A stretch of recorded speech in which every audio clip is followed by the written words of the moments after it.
Soy Elise, tengo 30 años, y la Navidad en la que por fin dejé a mi familia empezó con un billete de $1 y una alcancía azul de cerámica. Durante todo el camino de Denver al suburbio tranquilo a las afueras de Columbus, me repetí que este año se sentiría distinto. Acababan de ascenderme a jefa de planeación urbana en un proyecto de sustentabilidad a nivel ciudad. Por fin mi nombre aparecía en los encabezados.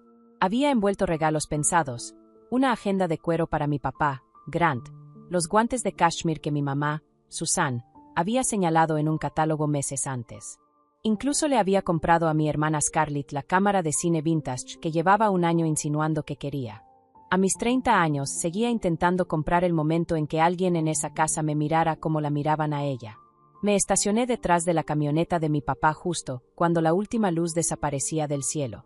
En el porche brillaban las mismas luces blancas de carámbano que teníamos desde que yo tenía 12. El mismo reno de plástico congelado en un salto eterno sobre el césped. Mi mamá abrió la puerta antes de que tocara. El aroma a canela y pino salió a recibirme. «Elise, qué bueno que llegaste», dijo, abrazando primero al novio de Scarlett, Theo, quien aparentemente había llegado antes.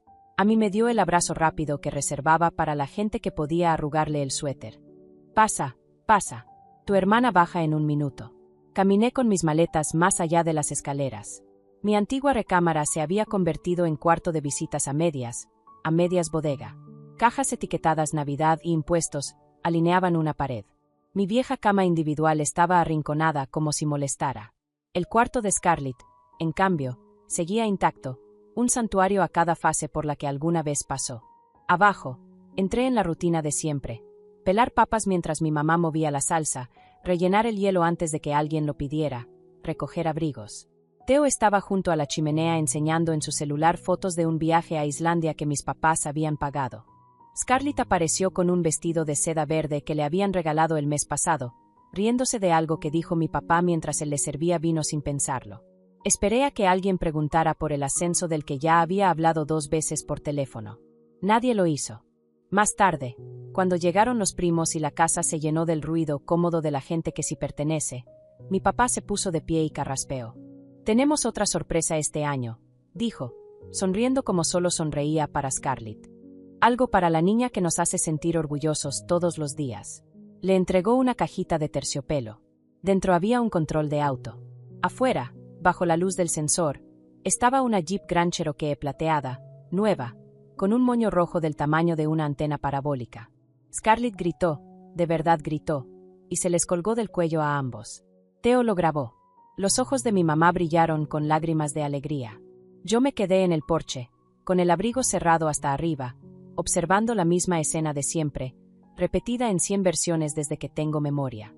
Cuando regresamos adentro, con las mejillas rojas por el frío y la celebración, mi mamá de pronto se acordó de mí. «Ay, Elise, no creas que te olvidamos». Sacó de atrás del sillón una bolsita minúscula, de esas que venden en la fila de la caja del súper. Algo especial. La abrí. Una alcancía azul de cerámica para niño y un billete nuevo de $1. Mi mamá sonrió, orgullosa. «Para tu futura casa, cariño. Todo ayuda». El cuarto se quedó en silencio, tanto que se escuchaba el crujido del fuego. Miré el $1 en mi mano y luego el control que seguía colgando del dedo de Scarlett, y algo dentro de mí, algo que llevaba 30 años conteniéndose, por fin se soltó. Esa noche, mientras todos dormían llenos de prime-rive y emoción, empaqué lo poco que había traído y lo aún menos que valía la pena llevarme.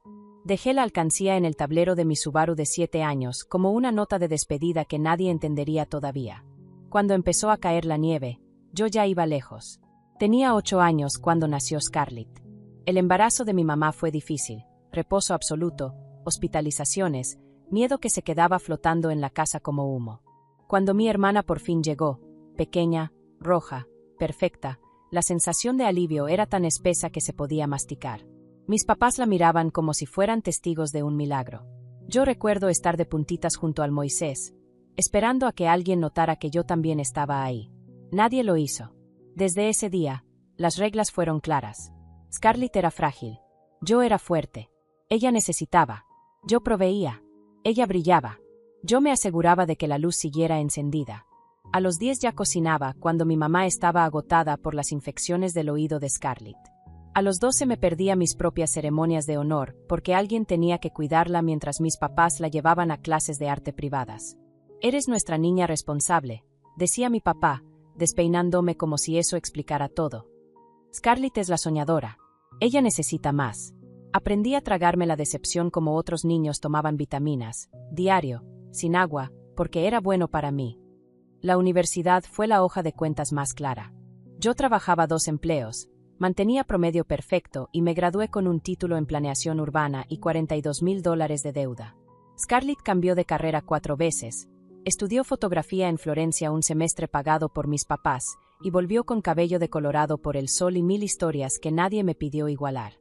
Cuando conseguí mi primer trabajo de verdad, renté un estudio a 20 minutos de su casa para seguir siendo útil los fines de semana. Scarlett se mudó a un loft en el centro, paga el primer y último mes con la tarjeta de crédito de mi papá. Me repetía que la cercanía significaba algo. No lo hacía. Cada Navidad, cada cumpleaños, el patrón se repetía. Mis logros recibían asentimientos educados. «Qué bien, hija». Los caprichos de Scarlett recibían fuegos artificiales.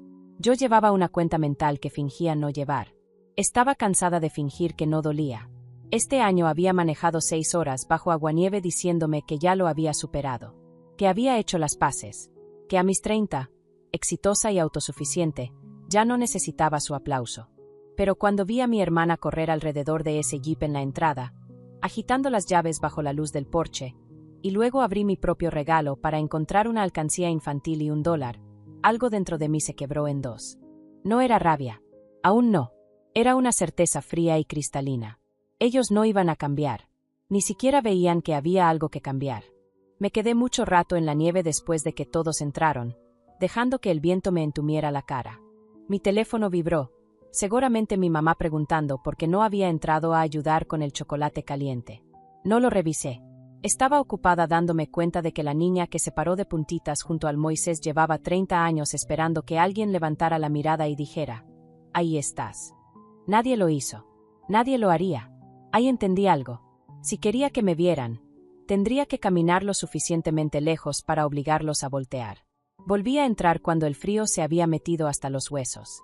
La casa estaba en silencio, salvo por el zumbido del lavavajillas y alguna risa lejana que venía del cuarto intacto de Scarlett, donde seguro ella y Theo tomaban fotos del jeep desde la ventana. Subí, cerré la puerta del cuarto bodega y me senté en la orilla de la cama angosta. El silencio ya no se sentía igual.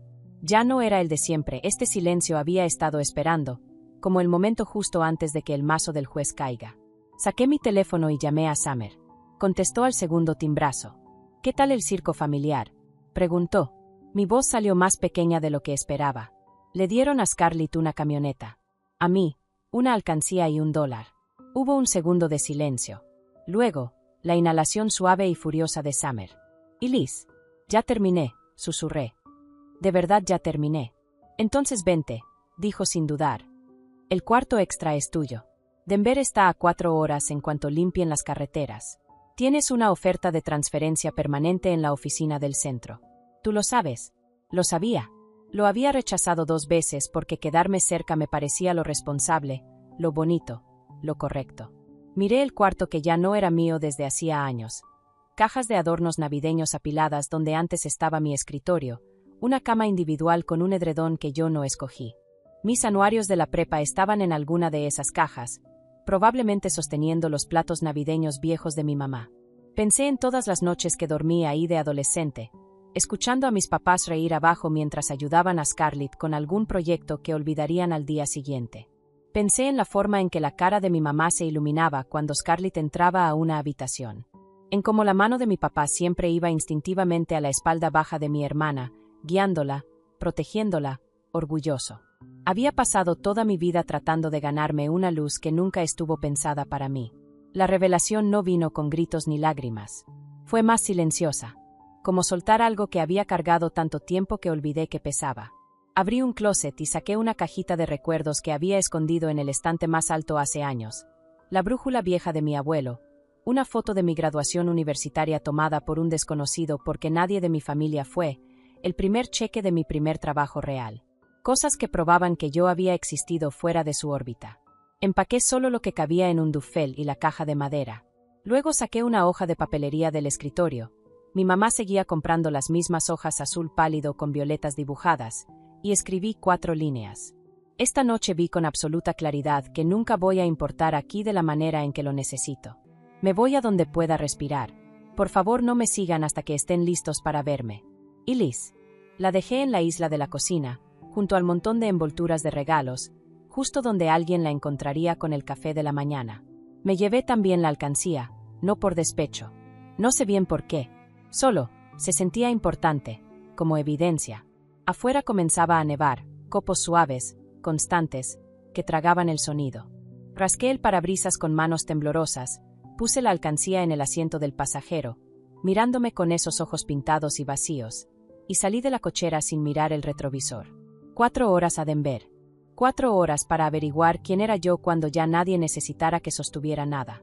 La nieve se puso espesa pasando la línea estatal. Mi teléfono se encendía una y otra vez.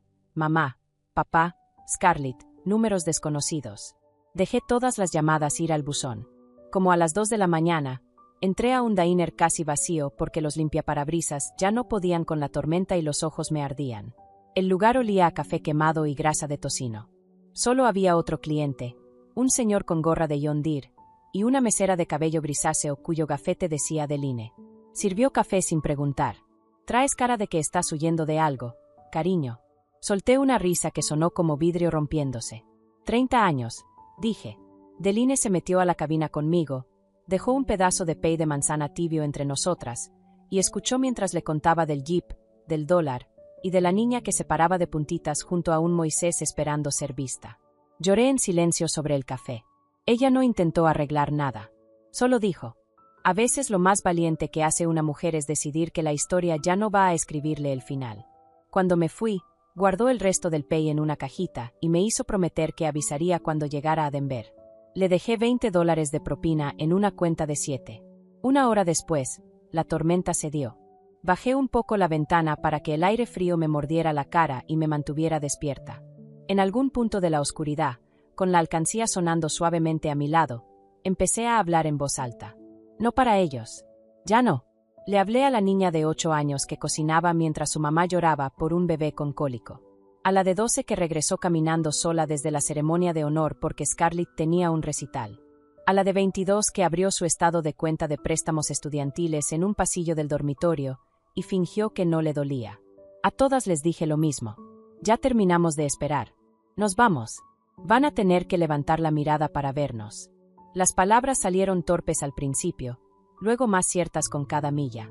Cuando el horizonte mostró la silueta dorada de Denver contra el cielo despejado, mi voz era firme. Entré al complejo de Summer justo cuando el sol terminaba de salir. Ella ya estaba en la puerta con pants y el rímel corrido, los brazos abiertos antes de que siquiera apagaran el motor. Salí del coche con las piernas rígidas, el corazón en carne viva, y ella me abrazó tan fuerte que la alcancía rodó fuera del asiento y se estrelló contra la banqueta. La cabecita azul se desprendió de un golpe limpio. Las dos la miramos por un segundo. Luego Summer empezó a reír. Una risa suave, sorprendida, perfecta. Yo también reí, hasta que volví a llorar, pero distinto. Parece que ya te liberaste, dijo recogiendo un pedazo de cerámica. No, respondí, sorprendida por lo tranquila que sonaba. Apenas estoy empezando. Dejé los pedazos ahí mismo, en el asfalto. Evidencia de que algo se había roto, y que no pensaba volver a pegarlo. 1 año después. Vivo en un 4º piso en Denver, con ventanas al sur que llenan todo de luz en invierno. Mi nombre está en el buzón. Mis plantas siguen vivas. Mis libros están ordenados por color porque por fin puedo ser el tipo de persona que hace algo así de impráctico. La alcancía nunca entró conmigo. Tiré los restos esa primera mañana en casa de Summer, sin sentir más que alivio. Hay cosas que no están hechas para salvarse. Acepté la transferencia. Dirijo la nueva iniciativa del Corredor Verde de la ciudad. Cuando ahora me presentan, dicen, ella es Liz. Es la que consiguió los fondos para los parques del río. No la responsable. No la hermana mayor. Solo mi nombre. Y es suficiente. A veces mis papás escriben correos cortos, con un cuidado raro, como si estuvieran aprendiendo un idioma nuevo. Mi mamá manda fotos del jardín. Mi papá pregunta por el trabajo y firma Dad, en lugar de con cariño. Dad, lo cual se siente honesto. Scarlett manda mensajes cada pocos meses. Una foto de alguna imagen que por fin vendió. Una pregunta sobre si todavía tengo un lente viejo suyo. Le contesto cuando quiero. No cuando no quiero. Ya nadie lo llama crueldad. Le dicen límites. La Navidad pasada la pasé en mi departamento con Summer, 2 compañeros de trabajo, mi vecino de abajo que toca jazz, y Deline, que manejó desde aquel diner solo para comer mi primer rib medio seco y decirme que preparo una buena salsa. Abrimos botellas de vino espumoso barato y platicamos hasta que la ciudad se quedó en silencio. Nadie me dio consejos de ahorro disfrazados de regalo. Nadie necesitó que pelara papas o tomara abrigos. Me dormí en mi propio sillón bajo una cobija que compré solo porque me encantó el color, y no soñé con Moisés de hospital. A veces todavía despierto buscando un dolor que ya no cargo. El cuerpo recuerda más tiempo que la mente, pero ese espacio donde vivía el dolor se está llenando de otras cosas. El sonido de mi risa en un cuarto lleno de gente que sí me elige, el peso de una carta de ascenso con mi nombre arriba, la certeza tranquila de saber que mi valor nunca fue algo que tuviera que demostrarles. Sobre mi escritorio hay $1 enmarcado. No el original, uno nuevo, sacado de un cajero cualquier martes. Está limpio, sin marcar, solo mío. Un recordatorio de que los comienzos no necesitan permiso. Solo necesitan que dejemos de esperar a que quienes debieron amarnos fuerte decidan hablar. A veces perderlo todo no es el final. Es la primera mañana en la que despiertas y el aire sabe a qué te pertenece. Gracias por caminar este camino conmigo. Si esta historia te movió algo, quédate. Hay más verdades esperando. Comparte este texto con quien necesite recordar que elegirse a una misma nunca es egoísta. Es supervivencia. Y a veces, es lo más hermoso que una mujer puede hacer.